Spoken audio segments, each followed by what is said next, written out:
சொந்த ஊருக்கு வந்தால் ஒரு வாரனாவது தங்கணும், வயல் வேலைன்னு வந்துட்டால் ஒரு குண்டா சோறுனாவது திங்கணும். வணக்கம் நண்பா. இப்போ நம்ம ஊரில் வயல் வேலை போயிட்டுருக்குது.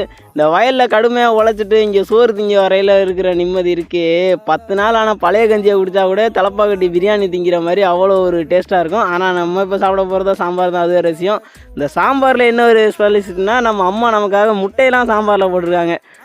முறையாக சாம்பாரில் முட்டை போட்டு நான் இங்கே தான் எங்கள் அம்மா கையால் சாப்பிட போகிறேன். ஏன்னா புளிக்குழம்புல கூட முட்டை போடுவாங்க. ஆனால் இங்கே எங்கள் அம்மா எனக்காக பாசனத்துக்கு அளவே இல்லைங்கிற மாதிரி சாம்பாரில் முட்டையை போட்டிருக்காங்க. ஏன்னு கேட்டிங்கன்னா, நம்ம வீட்டில் நாட்டுக்கோழி முட்டை நிறையா இருக்கும்.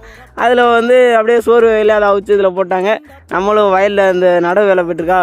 நம்ம ஒரு வாய் சோறு எந்தளவுக்கு கஷ்டப்பட்டு நம்ம வீட்டுக்கு வருதுன்னு தெரியும். அந்த கஷ்டத்தை புரிஞ்சுக்கிட்டு ஒரு வாய் சோத்தை கூட வீணாக்காமல் ஃபுல்லாக தின்னுட்டு கடைசியாக வந்தால் தான் விநாயகங்கிற மாதிரி முட்டையும் முழுசாக முழுங்கிட்டு வயலில் இறங்கியாச்சு வேலையை பார்க்க. இந்த கிராமத்தில் உள்ளவங்களுக்கு இதாங்க, வயிறார சாப்பிடுவாங்க, வஞ்சம் இல்லாமல் வேலை பார்ப்பாங்க. அதனால் உடல் ஆரோக்கியமாக திடமாக இருக்கும். நீங்கள் இந்த மாதிரி வாழ்க்கையை வாழுங்க.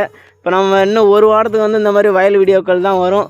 பிடிச்சிருந்தா பாருங்கள், பிடிச்சிருந்தா சப்போர்ட் பண்ணுங்கள். வரட்டா நண்பா, வீடியோ முடிஞ்சிச்சு.